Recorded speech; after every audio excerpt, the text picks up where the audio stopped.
नमस्कार, मी डॉक्टर कविता राणे. लक्षवेधीमध्ये आपल्या सर्वांचं स्वागत. जिद्दी इराण आणि अमेरिका हैराण. अमेरिका, इस्रायल आणि इराणमध्ये सुरू असलेलं युद्ध काहीशा याच पातळीवर आता येऊन पोहोचलेलं आहे. युद्ध सुरू होऊन जवळपास 14 दिवस झालेत. अवघं जग आता या युद्धाच्या झळा सोसतंय. याचं कारण असं आहे की जगाला होणारा जवळपास 20% तेल आणि गॅसचा पुरवठा हा होर्मुझच्या खाडीच्या अलीकडे अडकून पडलेला आहे. त्यामुळे एकीकडे हे जग वाट पाहतंय की या युद्धातनं तोडगा कधी निघेल, तर दुसरीकडे अमेरिकेला ज्या युद्धातनं हवं होतं ते अजूनही मिळताना दिसत नाहीये. आणि याचं कारण आहे इराणची जिद्द. इराणवर हल्ला केल्यानंतर फक्त काही दिवसांमध्येच इराण शरण येईल, गुडघे टेकेल असं अमेरिकेला वाटलं होतं, पण त्यातलं काहीही होताना सध्या दिसत नाहीये. आपल्याकडे असलेल्या जेमतेम ताकदीनिशी इराण अमेरिकेला तोंड देतंय आणि आतापर्यंत इराणनं अमेरिकेच्या नाकी नऊ आणलेत असं म्हणायला हरकत नाहीये. आपल्याकडे असणारी सर्व आयुध इराण अगदी व्यवस्थितपणे वापरते. मग तो तेल साठा असू देत किंवा आपलं भौगोलिक स्थान असू देत, ज्याच्या अनुषंगानं ते होर्मुझची सामुद्रधुनी अडवून ठेवू शकतात. प्रत्येक पातळीवर इराण आपली ताकद वापरते आणि अमेरिकेला आपण या युद्धामध्ये हार सहजासहजी मानणार नाही याचा इशारा देते. हे सगळं कमी म्हणून की काय, इराणने हेही सांगितले की चर्चा करायची असेल, युद्ध थांबवायचं असेल तर अटी आमच्या असतील. अर्थात हे सगळं अमेरिका मान्य करणार आहे का? आणि अमेरिकेची जी ताकद आहे ती पाहता इराण आणखीन किती दिवस आपली ही जिद्द शाबूत ठेवू शकणार हा सवाल आहे. पण युद्धाच्या 14व्या दिवशी तरी इराण अजिबातच हार मानताना दिसत नाहीये. हे जगातल्या सगळ्यात बलाढ्य असणाऱ्या सैन्यासाठी, महासत्तेसाठी सध्या एक मोठी आव्हान बनलेलं आहे. आणि या सगळ्या मुद्द्यांवर बोलण्यासाठी आता माझ्यासोबत आहेत आंतरराष्ट्रीय विषयांचे अभ्यासक डॉक्टर शैलेंद्र देवळाणकर. सर नमस्कार. नमस्कार. आंतरराष्ट्रीय विषयाच्या अभ्यासक शांभवी थिटे पुन्हा एकदा आपल्यासोबत आहेत. शांभवी मॅडम नमस्कार. नमस्कार. आणि निवृत्त लष्करी अधिकारी लेफ्टनंट कर्नल सतीश ढगे आपल्यासोबत आहेत. सतीश सर नमस्कार. नमस्कार. देवळाणकर सर तुमच्यापासून सुरुवात करते. एक साधा प्रश्न मनामध्ये येतोय 14 दिवसांनंतर. ज्या देशानं गेली अनेक वर्ष निर्बंध सहन केलेली आहेत, ना त्यांना टेक्नॉलॉजी दिली गेली, ना त्यांना व्यापार करू दिला गेला, ना त्यांना मुक्त राहू दिलं गेलं, असा देश इतर कोणत्याही देशाची खुली मदत नसताना अमेरिकेसारख्या महासत्तेला 14 दिवस कसा पुरून उरू शकतो? नाही, हे तर प्रामुख्याने आता ह्या युद्धाचा एक आउटकम म्हणून ही बाब प्रकर्षाने समोर येते. काल एक CNN चा एक रिपोर्ट पण आला, ज्याच्यामध्ये थोडं ट्रम्प ऍडमिनिस्ट्रेशन कडनं, त्यांच्या ऍडवायझर्स कडनं काही मिसकॅल्क्युलेशनच्या बाबतीमध्ये देखील बोललं गेलेलं आहे. आणि महत्वाचं म्हणजे इराणची जी एकूणच पोटेन्शियल आहे त्याला थोडंसं अंडर एस्टिमेट केलं गेलंय. याच्यामध्ये एक बाब प्रामुख्याने लक्षात ठेवणं गरजेचं आहे, ती अशी आहे की इराणची ही जी तयारी आहे हा इराणसाठी पण सर्व्हायव्हलचा संघर्ष आहे, तसा हा इस्रायलसाठी सर्व्हायव्हलचा संघर्ष आहे. कारण दोघांनी एक दुसऱ्यांना नष्ट करण्याचा विडा उचललेला आहे. आणि जसं मी मागेही अनेकदा म्हटलेलं होतं की इव्हन आयातुल्ला खामेनी असतील, त्यांच्यावरचा पहिला असॅसिनेशनचा जो अटेम्प्ट होता हा 1981ला झालेला होता. त्यामुळे तेव्हापासून हे सगळे मेंटली प्रिपेअर्ड आहेत की अशा स्वरूपाचे अटॅक्स हे होऊ शकतात. आणि पहिले इराण आणि इराक मधले संघर्ष असतील, त्यामुळे हे सगळेजण प्रामुख्याने तयार आहेत. गेल्या 10 वर्षांपासून, साधारणतः 2015 मध्ये जेव्हा बराक ओबामांनी इराण बरोबर पहिलं न्यूक्लिअर डील केलेलं होतं, त्या डील नंतर आणि मग डोनाल्ड ट्रम्पनी त्या डील मधनं माघार घेतली 2019 मध्ये, तेव्हापासून इराणची जी प्रिपरेशन्स आहेत हे चालू होते. दुसरा मुद्दा म्हणजे इराणचं टेरेन जर तुम्ही बघाल तर हे टेरेन जे आहे हे प्रामुख्याने इराण हा इराकपेक्षा चौपट मोठा देश आहे. आणि दुसरं त्यांचं टेरेन हे माउंटेन टेरेन आहे. आणि त्या माउंटेन टेरेन मध्ये त्यांना सोयीस्कर असणाऱ्या अनेक गोष्टी, कारण त्यांनी अंडरग्राऊंड केवळ टनेल तयार केलेलं नाही तर अंडरग्राऊंड प्रोडक्शन हाऊस तयार केलेत. त्यांच्याकडे त्यांना याची कल्पना होती की आता इव्हन जो शाहीन सारखं 136 आहे त्याचं जे अत्यंत मोठ्या प्रमाणावरती प्रोडक्शन ते स्वतः ते करत आहेत. त्यामुळे या संदर्भातली प्रिपरेशन इतकी वेल इन ऍडव्हान्स होती.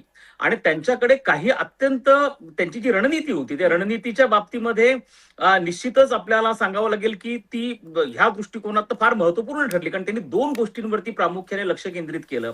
ते म्हणजे अमेरिकेचे जे आखातामधले बेसेस आहेत, मिलिटरी बेसेस असतील किंवा एअर बेसेस असतील, त्यांना टार्गेट करून अमेरिकेवरती प्रेशर वाढवणं. कारण सगळ्या अरब कंट्रीजना त्याच्या हे सगळे अमेरिकेचे फ्रेंड्स आहेत. मुळात मुद्दा असा आहे की अमेरिकेने या सगळ्या आखाती देशांमधल्या ज्या ज्या ठिकाणी अमेरिकेचे मिलिटरी आणि एअर बेसेस त्यांची सगळ्यांची सेक्युरिटी गॅरंटी ही अमेरिकेने घेतली. हा एक पद्धतीचा कलेक्टिव्ह सेक्युरिटी अग्रीमेंट आहे, ज्यामध्ये तुम्ही इकॉनॉमिक प्रोग्रेसवरती कॉन्सन्ट्रेशन करा आणि तुमचं सिक्युरिटी आम्ही घेऊ.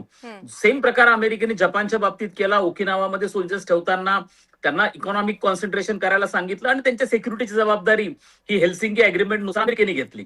तर सिमिलरली इथं झाल्यानंतर मात्र असं दिसून येतं आहे की अमेरिकेची एअर डिफेन्स सिस्टम जी आहे ती यांना प्रोटेक्ट करण्यामध्ये कुठेतरी कमी पडलेली दिसते. आता एक अत्यंत कळीचा प्रश्न असा निर्माण होतोय की या अरब देशांवरती सिरीज ऑफ अटॅक्स होत आहेत, कंटिन्युअस अटॅक्स होत आहेत. असं असताना एकही अरब नेशन रिटॅलिएट का करत नाहीये, Yes, हा right. सगळ्यात महत्वाचा प्रश्न आहे. हो. दुसरा मुद्दा याच्यामध्ये असा आहे की स्टेट ऑफ हार्मुज जे आहे ते स्टेट ऑफ हार्मुज त्यांनी क्लोज डाऊन केलं. तिथे एकही थेंब आम्ही वाहू देणार नाही असं ते सांगतायत इराणनं आणि ते त्यांनी खरं करून दाखवलंय. खरं तर अमेरिकेच्या एकूणच रणनीतीमध्ये इराण हा स्टेट ऑफ हार्मुज क्लोज करू शकेल या संदर्भामध्ये खरंच त्यांनी प्लॅन केला होता का, विचार केला होता का, हा अशा स्वरूपाचा प्रश्न उपस्थित व्हायला वाव आहे. याचं कारण असं आहे की स्टेट ऑफ हार्मुज हे आजपर्यंत कधी बंद करण्यात आलेलं नव्हतं, कधीच नाही. म्हणजे 1973चा ऑइल शॉक असेल, 1978चा ऑइल शॉक असेल, 2008चा ऑइल शॉक असेल, ज्या वेळेला तेलाच्या किमती या दुपटीने वाढलेल्या होत्या, जेव्हा त्यावेळेला जी किंमत होती त्याची दुप्पट किंमत झाली होती आणि त्याच्यानंतर इकॉनॉमिक रिसेशन आलं होतं. पण अशा काळात स्टेट ऑफ हार्मुज कधी बंद नाही पडलं. इराण आणि इराक वॉरमध्ये स्टेट ऑफ हार्मुज कधी बंद नाही पडलं. त्यामुळे त्यांचं हे कॅल्क्युलेशन निश्चितच चुकलं होतं की state of Hormuz Iran close करू शकतो. अर्थात दुसरा कळीचा प्रश्न जो मला पडतो सारखा की का अरब कंट्रीज रिटॅलिएट करत नाही, आणि दुसरा ह्या स्टेट ऑफ हार्मुज मधनं बाकी कोणाचं तेल जात नाही, मात्र इराणचं तेल जात आहे. हा सगळ्यात महत्वाचा भाग आहे. आणि मग जर इराणचं तेल तिथनं जात आहे तर मग अमेरिकेचं नौदल त्यावरती अटॅक का नाही करत आहे? कारण हा एक अतिशय महत्वाचा प्रश्न आहे. मग ते पण इराणची खरं गळचिपी करू शकतात, कारण ते त्यांच्या हातामधलं मोठं ट्रम्प कार्ड आहे. पण ते ट्रम्प कार्ड ते का वापरत नाहीयेत? खरं जर अमेरिकेच्या 3 नॅव्हल शिप अगदी अब्राहम लिंकन पासून पर्शियन गल्फमध्ये आहेत तर ते सहज त्यांच्या थ्रू डिस्ट्रॉयर्स इराणचे देखील जहाज उद्ध्वस्त करू शकतात, पण तसं घडताना दिसत नाहीये. त्यामुळे मला असं वाटतंय की ह्या दोन्ही ठिकाणी आता इन्फॉर्मेशन वॉरफेअर एवढं स्ट्रॉंग व्हायला लागलंय. म्हणजे अमेरिका, डोनाल्ड ट्रम्प म्हणतायत की आम्ही त्यांचं सगळं काही उद्ध्वस्त केलेलं आहे, आणि आता दुसरीकडे त्यांचे जे नवीन मुस्तफा खामेनी म्हणतायत की आम्ही आता टर्म्स कंडिशन ठेवायला. त्यांनी 2 टर्म्स कंडिशन ठेवल्यात. एक तर त्यांनी सांगितलं की स्टेट ऑफ हार्मुज हे आमचं बंद राहील, आणि दुसरं अरब कंट्रीजना त्यांनी इशारा दिलाय की तुम्ही आता अमेरिकेचे बेसेस होस्ट करू नका. तुम्ही जर ते होस्ट केले ना, अमेरिकेला वापरू त्याची परमिशन दिली तर आम्ही पुन्हा तुमच्यावरती अटॅक करू. त्यामुळे आता ही सिच्युएशन एका अशा सिच्युएशनला किंवा परिस्थिती अशा सिच्युएशनला किंवा क्षणाला येऊन पोहोचलेली आहे. अशा वेळेला कुणी माघार घ्यायला तयार नाही. मात्र किंमत जी आहे ती आशियाई देश चुकवत आहेत. नॉट जस्ट आशियाई, कारण आशियाई देशांना सगळ्यात मोठी किंमत चुकवावी लागते, कारण आपला जवळपास 60% तेल आणि गॅस पुरवठा तिथून होतो, पण अख्ख्या जगाला जवळपास 20% होतो. त्यामुळे तेही सगळे चुकवतात. अर्थात ते कुणी अमेरिकेला का विचारत नाही हा सवाल कायम राहणार आहे, आणि तो या युद्धाचा इतिहास जेव्हा लिहिला जाईल त्यावेळेस सुद्धा हा सवाल कायम राहणार आहे की जगातल्या कुठल्याच देशाने अमेरिकेला तुम्ही हे का करताय हे विचारण्याची हिंमत कधीच का दाखवली नाही. ढगे सर, आता प्रश्न असा आहे की होर्मुजच्या खाडीच्या मुद्द्याला सरांनी स्पर्श केला, पण प्रश्न असा आहे की होर्मुजची खाडी इराण इतक्या वेळ रोखू शकतं हे मुळात अमेरिकेच्या लक्षात आलं नव्हतं का? आणि आता अमेरिकेचं एवढं मोठं नौदल जरी असलं तरी होर्मुजच्या खाडीचा आकार आणि होर्मुजच्या खाडीची भौगोलिक रचना पाहता अमेरिकेला तिथं काहीच करता येणं सध्या तरी शक्य नाहीये. नक्कीच डॉक्टर कविता, अत्यंत कळीचा मुद्दा तुम्ही त्या ठिकाणी केलेला आहे, तो म्हणजे होर्मुजची सामुद्रधुनी. आणि एक नवीन मुद्दा मी या ठिकाणी ठेवण्याचा प्रयत्न त्या ठिकाणी करतो. मुळात आज घडीला होर्मुजची सामुद्रधुनी चोक करणं सगळ्या जगाचं लक्ष जे आहे तिथेच त्या ठिकाणी लागलेलं आहे, आणि त्याच्या अनुषंगाने जगामध्ये जे आहे तेलाच्या किमती त्या ठिकाणी वाढत आहेत. पण खरोखरच काही आठवडे, काही दिवस, काही आठवडे इराण जे आहे होर्मुजची सामुद्रधुनी चोक करण्याचा प्रयत्न करेल. तसा त्याचा प्रयत्न जो आहे एक प्रकारे प्रेशरायझिंग टॅक्टिक म्हणून जबरदस्त लिव्हरेज इराणला त्याच्या माध्यमातून मिळेलही. पण महिनोन दीर्घकालीन अशा प्रकारचं एक प्रकारे होर्मुजची सामुद्रधुनी चोक करणं हे इराणला परवडणार आहे का? हे इराणला शक्य आहे का? माझ्या मते त्याचं उत्तर नाहीये. मी यासाठी म्हणतोय, मुळात होर्मुजची सामुद्रधुनी जर चोक केली तर त्याचे जे दुश्मन राष्ट्र आहे, कोण दुश्मन राष्ट्र आहे? Israel, America. इस्रायल आणि अमेरिकेचं खरोखरच काही नुकसान होतंय का? त्याचं उत्तर नाहीये. इस्रायलच्या जहाजा ज्या आहेत या होर्मुजच्या सामुद्रधुनीतून जात आहेत का? त्यांना काही नुकसान झालं का? उत्तर नाहीये. अमेरिकेचं फार काही नुकसान त्या ठिकाणी होतंय का? होर्मुजची सामुद्रधुनी बंद असल्यामुळे? त्याच्यामुळे नाही. ऑन द कॉन्ट्ररी नुकसान कोणाचं होतंय? इराणच्या मित्रांचं होतंय. इराणचा मित्र म्हणजे कोण? भारत. इराणचा मित्र म्हणजे कोण? चायना. इराणचा मित्र म्हणजे कोण? काही आशियाई देश जे या अरब राष्ट्रांकडून त्याचबरोबर इराणकडून मोठ्या प्रमाणामध्ये तेल आणि बाकी वस्तू विकत त्या ठिकाणी घेतात. मग फटका कोणाला बसतोय? भारतासारख्या, चायनासारख्या त्या ठिकाणी देशाला. म्हणजे मित्रांचं नुकसान होतोय, दुश्मनांचं जे आहे त्यामध्ये काही नुकसान होत नाही. त्याच्या पुढे जाऊन इव्हन काही दिवस, काही आठवडे जरी या हुर्मुझच्या सामुद्रधुनीला बंद करून इराणनं तशा प्रकारचे अटॅक करण्याचा त्या ठिकाणी प्रयत्न केला, तरी सुद्धा तो पर्पजफुली एम्प्टी वेसल जे आहेत, म्हणजे खाली जहाज जे आहेत त्या खाली जहाजांनाच टार्गेट करण्याचा प्रयत्न करेल. तो त्या ठिकाणी असे जे ऑइल स्टोरेज असणाऱ्या ज्या जहाजा आहेत, अशा तेलवाहू जहाजांना तो अटॅक करणार नाही. कारण Okay. मोठ्या प्रमाणामध्ये जर अशा प्रकारे अटॅक त्या ठिकाणी केला तर तिथे होणारी तेल गळती, स्ट्रेट ऑफ होर्मुझ मध्ये तिथे होणारी तेल गळती, आणि त्या तेल गळतीच्या माध्यमातून एक नाही, दोन नाही, 60हून जास्त 65 डिसलायनेशन प्लांट त्याच्या आसपास जे आहेत, इराणमध्ये जे आहेत, आणि आपल्याला माहिती आहे की या सगळ्या अरब राष्ट्रांमध्ये डिसलायनेशन प्लांट, थोडक्यात ते क्षारयुक्त पाणी जे आहे त्याला गोडं केलं जातं. गोड्या पाणी म्हणा किंवा पिण्याच्या पाण्यामध्ये कन्वर्ट करण्याचे हे सगळे प्लांट्स, तर हे जे प्लांट्स आहेत ते त्या ठिकाणी अफेक्ट होतील. भरपूर टेक्नॉलॉजी, भरपूर खर्च त्याला त्या ठिकाणी येतो, आणि एक प्रकारे तिथल्या लोकांच्या जीवावरच त्या ठिकाणी ते उठल्यासारखं होईल. उडू शकतं. तिसरा महत्वाचा मुद्दा, अरब राष्ट्र. आज जरी अरब राष्ट्र इराणच्या विरुद्ध त्या ठिकाणी असले तरी मला त्या ठिकाणी वाटतं की पुन्हा एकदा जे आहे ही अरब राष्ट्रच इराणच्या मदतीला येणारे, मध्यस्थीसाठी म्हणा किंवा भविष्यातल्या सगळ्या गणिताच्या अनुषंगाने. तर हा सगळा विचार करता मला वाटत नाही की हुर्मुझची सामुद्रधुनी फार कालावधीसाठी, याचा अर्थ मी बिलकुल म्हणत नाही की तो चोक करणार नाही काही दिवस, काही आठवडे, पण दीर्घकालीन जे आहे हे त्या ठिकाणी होणार नाही. आणि चौथा महत्वाचा मुद्दा, आंतरराष्ट्रीय स्तरावर जर असा विपरीत परिणाम होत असेल तर ती अरब राष्ट्र असेल किंवा बाकीची सुद्धा राष्ट्र, ज्यावेळेस तुमचंच नाक, म्हणजे आंतरराष्ट्रीय स्तरावर त्यांचंच नाक ज्यावेळेस बंद होईल, तर त्यावेळेस अशा प्रकारची ती बघ्याची भूमिका घेणार नाही. मग जो कोणी त्याच्याशी रिस्पॉन्सिबल आहे ते आक्रमक भूमिका घ्यायला सुद्धा मागे त्या ठिकाणी पाहणार नाही. म्हणून हुर्मुझच्या सामुद्रधुनीशी रिलेटेड आज नक्कीच खूप महत्वाचा लिव्हरेज पॉईंट इराणकडे त्या ठिकाणी, पण दीर्घकालीन तो करेल का हे पॉसिबल नाही. आणि अमेरिका जे म्हणते की त्या ठिकाणी आमच्या नेव्हल वेसल्सच्या माध्यमातून आम्ही त्याला जे आहे प्रोटेक्शन त्या ठिकाणी देऊ, मला वाटतं मिलिटरी पॉईंट ऑफ व्ह्यू पाहिलं तर अशा प्रकारच्या चिंचोळ्या भागातून, दॅट टू ज्याची डेप्थ कमी आहे, ज्या ठिकाणी सी माइन मोठ्या प्रमाणामध्ये, अशा प्रकारचे सुरुंग मोठ्या प्रमाणामध्ये लावलेले जातात, तर इतक्या सहजासहजी कुठल्याही राष्ट्राला, कुठल्याही नौदलाला अशा प्रकारे जहाजांना एस्कॉर्ट करणं, संरक्षित पद्धतीने घेऊन जाणं होणार नाही. आणि हे अत्यंत विस्तृत आणि महत्वाचं विश्लेषण होर्मुझच्या खाडीबद्दल सगळ्यांसाठी महत्वाचं आहे. याचं कारण असं आहे की आपल्याकडे ज्या रांगा लागलेल्या आहेत सिलेंडरच्या, त्या रांगा लागण्याचं कारणच मुळात ही होर्मुझची खाडी आहे. त्यामुळे जोपर्यंत ही खाडी खुली होत नाही तोपर्यंत आपल्या रांगा काही कमी होणार नाही. आणि जे दीर्घकालीन आपण म्हणतोय ते दीर्घकालीन आणखीन काही दिवस जरी वाढलं तरी सुद्धा आपल्याला धापा लागायची वेळ येणार आहे, अशी परिस्थिती आहे. त्यामुळे होर्मुझचं डिस्कशन फार महत्वाचं आहे. शांभवी मॅडम, इराण जे काय आता टिकून राहिलेलं आहे ते काय फक्त त्यांच्या सैन्यामुळे किंवा त्यांच्या शस्त्रास्त्रांमुळेच नाहीये, इराणच्या नागरिकांमुळे, त्यांच्या अस्तित्वाच्या लढाईमुळे सुद्धा नाहीये. याच्यात एक आणखीन एक महत्वाचा घटक आहे, तो म्हणजे IRGC. हे IRGC नेमकं काय आहे, सर्वसामान्य प्रेक्षकांना समजेल असं सांगा. काय महत्व आहे त्यांचं इराणच्या या लढ्यामध्ये? IRGC म्हणजे इराण मधले रिव्हॉल्युशनरी गार्ड्स आहेत. त्यांच्यामध्ये एक भाग आहे जो काय म्हणतात, जो इराणचा आतला जो प्रदेश आहे तो गार्ड करण्यासाठी आहे. म्हणजे इराणमध्ये उठाव झाले तर ते उठाव नष्ट करायला तिथले गार्ड्स फार ऍक्टिव्हली ह्या सगळ्यामध्ये पुढे येतात. हा पहिला मुद्दा. आणि दुसरे काही गार्ड्स आहेत जे इंटरनॅशनल इंटेलिजन्स मध्ये इन्व्हॉल्व असतात. पण आता ह्या IRGC गार्ड्सनी मागच्या काही वर्षांमध्ये ऍक्सिस ऑफ रेझिस्टन्स जो तयार केलाय त्यात यांची फार महत्वाची भूमिका आहे. म्हणजे हे जे गार्ड्स आहेत ते इराणसाठी, अर्थात आपल्याकडे जसे पोलीस दल असतो किंवा आपल्याकडे जी मिलिटरी असते त्याप्रमाणे राष्ट्रीय गार्ड्स म्हणून त्यांना मानलं जातं. परंतु आणि हे अतिशय लॉयल आणि कट्टर आहेत, म्हणजे इस्लामिक रिजीमसाठी हे अतिशय कट्टर आहेत. आणि लोकांमध्ये त्यांच्याबद्दल भीती सुद्धा प्रचंड आहे. आता ह्याच्यामध्ये मॉरल पोलिसिंगची टीम आहे जी बायकांना नेहमी अडवत असते आणि त्याच्या विरोधात बायका पुढे येतात.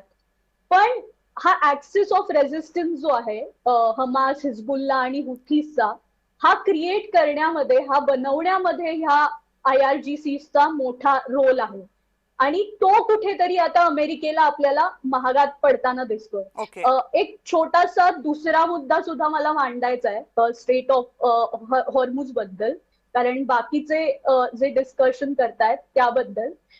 एक महत्वाचा मुद्दा आपण ज्याच्याकडे दुर्लक्ष करतोय तो असा आहे की स्ट्रेट ऑफ हॉर्मुझ, ढगे सर अत्यंत बरोबर म्हणाले की स्ट्रेट ऑफ हॉर्मुझ बंद पडल्यामुळे दुःखी कोण होत आहेत, तर भारत आहे, चीन आहे. ह्याचा अमेरिकेला काही फटका बसतोय का? नाही. पण अमेरिकेने व्हेनेझुएलामध्ये मागच्या काही महिन्यामध्ये जे केलंय, त्या व्हेनेझुएलन तेलाला सुद्धा हा मार्केट कुठेतरी निर्माण होतोय. कारण जर पश्चिम आशियातून तेल बाहेर पडत व्हेनेझुएलाच्या तेलाचं असू शकतो, आणि त्या पद्धतीने अमेरिका आर्थिक दृष्ट्या ह्या सगळ्या युद्धाकडे बघताय का, हा विचार करणं सुद्धा खूप गरजेचं आहे. त्याच्यानंतर अजून काही मुद्दे आहेत आर्थिक दृष्ट्या जे मला मांडायचे आहेत, कारण नंतर मला वेळ मिळेल की नाही माहित नाही, म्हणून मी पटकन मांडते. जरूर. सगळ्यात आधी हा व्हेनेझुएलन तेलाचा मुद्दा आपण लक्षात घेतला पाहिजे. दुसरा मुद्दा, हे सगळं युद्ध सुरू असताना अमेरिकेच्या ज्या डिफेन्स डील आहेत पश्चिम आशियामधल्या, त्या कुठेतरी थांबल्या आहेत का? नाही. तर अमेरिकन मिलिटरी कंपनीज आणि AI टेक्नॉलॉजी प्रमोट करतायत इस्रायली सरकारसोबत आज. आणि हा कुठेतरी अमेरिकन AI मिलिटरी कंपनीसाठी ही इन्व्हेस्टमेंटची एक मोठी संधी आहे. आणि तिसरा महत्वाचा मुद्दा आपण इथे लक्षात घेतला पाहिजे की अमेरिकन बँकांपासून अमेरिकेमधल्या मोठमोठ्या टेक कंपन्या परत अमेरिकेमध्ये जात आहेत. म्हणजे जे ट्रम्पचं धोरण होतं अमेरिका फर्स्ट, ते कुठेतरी पॉसिबल होताना इथे या युद्धामुळे दिसतंय की अमेरिकन कंपनी पश्चिम आशियामधली त्यांची इन्व्हेस्टमेंट मागे सोडून आणि इन्स्टॅबिलिटीचं कारण देऊन परत पुन्हा अमेरिकेकडे वळतात. तर एका अर्थाने आर्थिक दृष्ट्या अमेरिका ह्या युद्धात हरतय का, हा सुद्धा विचार आपण केला गेला पाहिजे. आय थिंक हे महत्वाचे मुद्दे, कारण कसं आहे की जेव्हा युद्धाच्या झळा जास्त असतात त्यावेळेस कदाचित अनेकदा या मुद्द्यांकडे लक्ष जात नाही, पण जे देश युद्धामध्ये उतरलेले असतात त्यांनी या सगळ्यांचा निश्चित विचार केलेला असतो आणि या भविष्यकालीन मोठ्या पल्ल्याच्या योजना असतात. त्यामुळे तुम्ही म्हणताय त्यामध्ये तथ्य बऱ्याच प्रमाणात असूही शकतं. देवळणकर सर, आता मुद्दा असा आहे की इराण लढतंय एकटं समोर तरी, पण चायना आणि रशिया हे इराणचे सहकारी असलेले किंवा इराणला मदत करणारे देश म्हणून ओळखले जातात. हे सहज शक्य आहे का की इराणला आता त्यांची काहीही उघड मदत मिळत नाहीये किंवा मदत मिळत नाहीये? नाही, तसं नाही म्हणता येणार आपल्याला. लक्षात घ्या की रशिया युक्रेन युद्ध 3 वर्ष का चाललं, हे ऑल ओव्हर 3 इयर्स. त्याच्यामध्ये जो सगळा इंटेलिजन्स सपोर्ट आहे तो याचा CIA असेल किंवा जो सॅटेलाइट कम्युनिकेशन थ्रू जो इंटेलिजन्स इनपुट्स आहेत हे युक्रेनला मिळत गेलंय. आणि ते मिळत गेल्यामुळे त्यांना रशियाचे स्ट्रॅटेजिक लोकेशन्स टार्गेट करता आले. त्यामुळे नॅटो असेल किंवा अमेरिका असेल यांचं इंटेलिजन्स सपोर्ट शिवाय युक्रेन टिकणंच शक्य नव्हतं. त्यामुळे सिमिलरली आपण जर इराणच्या बाबतीमध्ये म्हटलं, हे बघा 2 प्रकार असतात. बॅलिस्टिक मिसाईल असणं, ड्रोन्स असणं हा एक भाग झाला, आणि तो प्रॉपर त्यांनी त्याच्या टार्गेटला हिट करणं हा दुसरा भाग झाला. या दोघांमध्ये सगळ्यात मुख्य म्हणजे जो सेकंड पार्ट स्टार्ट होतो त्याला तुम्हाला स्ट्रॉंग सॅटेलाइट इंटेलिजन्स लागतो. आणि हा सॅटेलाइट इंटेलिजन्स इराणकडे कुठे आहे? इराणकडे एअर डिफेन्स सिस्टम पण नाहीये. हे प्रामुख्याने लक्षात घ्या. इराणकडे फार वीक एअर डिफेन्स सिस्टम आहे. ज्या तुम्ही थार्ड, पॅट्रिएट वगैरे सारख्या किंवा S-400 त्यांच्याकडे रशियाकडनं घेतलेली एक एअर डिफेन्स सिस्टम त्यांच्याकडे आहे, पण ती कितपत ऍक्टिव्ह आहे, त्याच्या बॅटरीज किती आहेत याची फारशी कल्पना नाहीये. परंतु त्यांच्याकडे हे नसतानाही ते अशा अचूक पद्धतीने त्यांना कसं कळतात की अमेरिकेचे डिस्ट्रॉयर्स कुठे आहेत, त्यांच्या वॉरशिप्स कुठे आहेत, ह्या सगळ्यांचे अचूक जे इंटेलिजन्स मिळतो तो एक भाग मिळतो. हा पहिली गोष्ट. दुसरा महत्वाचा भाग असा आहे की ज्याला शॅडो फ्लिटिंग म्हणतात. शॅडो फ्लिटिंग हा असा प्रकार आहे की ज्याच्या माध्यमातून ऑइलचं ब्लॅक मार्केटिंग केलं जातं. अशा जवळपास 400 व्हेसल्स ह्या आजही खर्ग आयलंड पासून चायनाला ऑइल सप्लाय करतायत.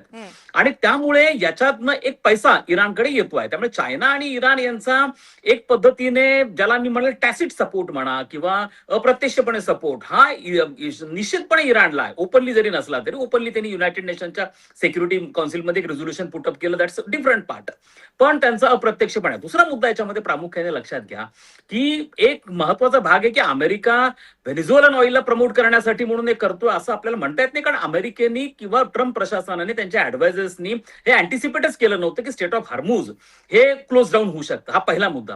दुसरा मुद्दा असा आहे की व्हेनेझुएलन ऑइल हे डिफरंट ऑइल आहे. 3 प्रकारचे ऑइल सध्या जागतिक मार्केटमध्ये. रशियाचं उराल ऑइल आहे, आणि जे ओपेक GCC प्रोड्यूस करतात ते ब्रेंट क्रूड ऑइल आहे, आणि जे व्हेनेझुएलन ऑइल आहे त्याला WTI असं म्हणतात.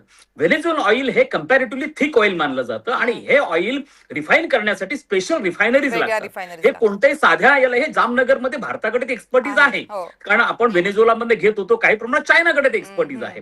दुसरा मुद्दा असा आहे की जर व्हेनेझुएला ऑइलला प्रमोट करायचं असतं तर अमेरिकेने जो बॅन रशियन ऑइलवरती होता, जो पूर्णपणे लिफ्ट केला, पहिले भारतासाठी लिफ्ट केला, आता जगासाठी लिफ्ट केला. आता रशियन ऑइल ज्या पद्धतीने फ्लो होत आहे जागतिक मार्केटमध्ये, तो प्रकार घडला नसता. जेवढ्या प्रचंड प्रमाणामध्ये तेलाच्या किमती वाढल्या हे देखील ट्रम्प प्रशासनाला अँटिसिपेट केलेलं नव्हतं. त्यामुळे एक बाब लक्षात घेणं गरजेचं की याच्या सायलेंट विनर्स कोण आहेत या संपूर्ण संघर्षामध्ये. तर या संपूर्ण संघर्षामध्ये 3 सेक्टर्स आहेत प्रामुख्याने. त्यातलं पहिलं डिफेन्स सेक्टर आहे. दुसरा जो प्रकार आहे त्याचा एआयचा उल्लेख केला गेला ते प्रामुख्याने एआय सेक्टरचा, आणि तिसरं इन्शुरन्स सेक्टर आहे की ज्यांना प्रचंड मोठ्या प्रमाणामध्ये ह्या सगळ्या गोष्टींचा बेनिफिट होणार. जर 2 देश तुम्ही म्हणालात तर देशमध्ये चायना आणि रशिया हे त्याच्यातले सायलेंट विनर्स आहेत. आता बघा तुम्ही, मी तुम्हाला एक छोटं उदाहरण देतो. ही थाडची जी सिस्टम आहे, ही थाडची सिस्टम 3 सेक्शन्स मध्ये काम करते. त्याच्यातलं एक रडार सिस्टम जे आहे, मग मोबाईल लॉन्चर्स आहेत, आणि मग त्याचे इंटरसेप्टर बॅलिस्टिक मिसाईल्स आहेत. आता याच्यामध्ये जी रडार सिस्टम आहे त्याला बॅटरी लागते. ती बॅटरी जी आहे ती बॅटरी प्रामुख्याने $1 बिलियन पर्यंतचा खर्च जातो. अशा 6 सिस्टम्स अमेरिकेने इन्स्टॉल केल्यात. याच्यापैकी जी बॅटरी आहे ती बनवण्यासाठी तुम्हाला जे बेसिक एलिमेंट्स लागतात, रेअर अर्थ मिनरल लागतात, ते फक्त चायना सप्लाय करू शकतो. त्यामुळे जर त्याला रिपेअर करायचं असेल अमेरिकेला सगळ्या रडार सिस्टमला, तर चायनावर डिपेंडेंट राहावं लागेल. म्हणजे नंतर चायनाचा पुन्हा हे होणार. रशियन ऑइल फ्लो होत आहे, त्यामुळे रशियाचा $72 बिलियन जो डेफिसिट 3 वर्षात झालेला आहे तो रशिया कॉम्पन्सेट करू शकतो. चायना आता बघा म्यूट ऑब्झर्वर आहे. चायनाचा प्रॉब्लेम काय माहिती का तुम्हाला? चायनाकडे इतकी ऍडव्हान्स टेक्नॉलॉजी नाहीये, मिलिटरी टेक्नॉलॉजी, जेवढी अमेरिका आणि इस्रायलकडे आहे. त्यामुळे आता चायना म्यूटली ऑब्झर्व करतो की कशा पद्धतीचे आर्सेनल्स अमेरिका आणि इस्रायलकडनं वापरले जातात. त्यांच्यासाठी एक प्रकारचा लर्निंग, ही लॅबोरेटरी टाईप एक्सपिरियन्स आहे. म्हणून चायना कधी कोणत्या युद्धामध्ये सैन्य उतरवत नाही. त्यामुळे चायनाचे जे इक्विपमेंट्स आहेत ते कधी वापरले गेलेले नाहीये. जसं राफेल हे आयसिसच्या विरुद्ध वापरलं गेलेलं आहे, आणि जे सिंदूरमध्ये चायनीज इक्विपमेंट्स वापरले गेले त्याचं काय झालं हे आपण बघतो सगळं. त्यामुळे चायनासाठी लर्निंग एक्सपिरियन्स आहे. त्यामुळे याच्यामध्ये जर कोण गेन करत असेल, हु आर द सायलेंट विनर्स, तर सायलेंट विनर्स आहेत रशिया आणि चायना. ओके ढगे सर, वेळ संपलाय, पण मला एका फक्त दृश्याचं उत्तर हवंय तुमच्याकडनं. गेल्या काही दिवसांपासून, गेल्या कालच्या पासून अमेरिकेमधनं काही बॉम्ब विमानांमध्ये भरले जात आहेत, अशा प्रकारची दृश्य समोर येत आहेत जागतिक माध्यमांमधनं. खरी मानायची का ती? म्हणजे हे त्या वळणावर जाऊ शकतं का? सगळ्यात तगडी आजच्या घडीला जर काही परिस्थिती असेल तर ती म्हणजे नॅरेशन किंवा नॅरेटिव्ह किंवा एक प्रकारे इन्फॉर्मेशन वॉरफेअर. मग वेगवेगळ्या प्रकारच्या बातम्या दोन्ही बाजूला त्या ठिकाणी येत आहेत. तर मुळात अमेरिकेचा हाच त्या ठिकाणी प्रयत्न आहे की एक प्रकारे आम्ही इतके पॉवरफुल आहोत की आम्ही जाऊन एक प्रकारे इराणला पूर्णतः उद्ध्वस्त करू शकतो. प्रत्येक दिवशी येणारी विधानं पहा. त्यांच्या जे वॉर सेक्रेटरी आहेत, आता डिपार्टमेंट ऑफ वॉर त्याला म्हणतात, ते वॉर सेक्रेटरी म्हणू किंवा डोनाल्ड ट्रम्प म्हणू, वेळोवेळी त्यांचे विधान. आता बघा पुढच्या 24 तासामध्ये जबरदस्त हल्ले, पुढच्या 24 तासामध्ये, आता आजचं त्यांचं विधान आहे पुढच्या आठवड्यामध्ये जबरदस्त हल्ले. माझ्या मते हे जे आहे प्रोजेक्शनचा भाग आहे, हा इन्फॉर्मेशन वॉरफेअरचा त्या ठिकाणी भाग आहे. आणि अमेरिका ही महासत्ता आहे, मिलिटरी याविषयी कोणाच्याही मनावरती शंका नसावीच. ओके शांभवी मॅडम, 30 सेकंड तुम्हाला शेवटची कमेंट, नाहीतर तुम्ही मला परत म्हणाल मला बोलायला देत नाही नंतर. नाही असं काही नाहीये. पण भारत ह्यामध्ये जी न्यूट्रॅलिटी पाळतोय ती वाखाणण्याजोगी आहे, आणि ती आपण लक्षात घेतली पाहिजे. कारण भारताची जी जहाजं येत आहेत किंवा इराणियन जहाजांना आपण जी मदत करतोय, भारताने निषेध केला नाहीये, भारताने शोक व्यक्त केलाय, आणि त्याचमुळे आपण ह्या परिस्थितीत तग धरून आहोत असंच मला म्हणायचंय. ते खूप महत्वाचं असतं, कारण जसं मगाशी मी म्हटलं, कारण ते काय 4 दिवसांचं 12 दिवसांचं फक्त युद्ध चालू असतं तेव्हा पुरतीची परिस्थिती नसते. भविष्याच्या अनेक गोष्टींचा विचार करावा लागतो, आणि भारतासारख्या देशाला या गोष्टीचा खूप विचार करावा लागेल. याचं कारण आपलं आखाती देशांवर एकूण असलेलं अवलंबित्व. ते जसं आपले इराणशी संबंध आहेत तसेच आखातातल्या देशांशी संबंध आहेत, तसेच आपले इस्रायलशी सुद्धा आहेत आणि अमेरिकेशी सुद्धा. त्यामुळे कुणा एकाची बाजू इथं घेणं सहज सोपं नाहीये, आणि म्हणूनच भारताच्या भूमिकेकडे आपल्याला भविष्याच्या दृष्टीनं पाहावं लागेल की भारत नेमकी काय भूमिका घेतोय, केव्हा घेतोय, कोणत्या परिस्थितीमध्ये घेतोय. आपण सगळेजण या चर्चेमध्ये सहभागी झालात, सगळ्यांचे मनापासून आभार. इथेच थांबतोय लक्षवेधीमध्ये. पाहत रहा जय महाराष्ट्र.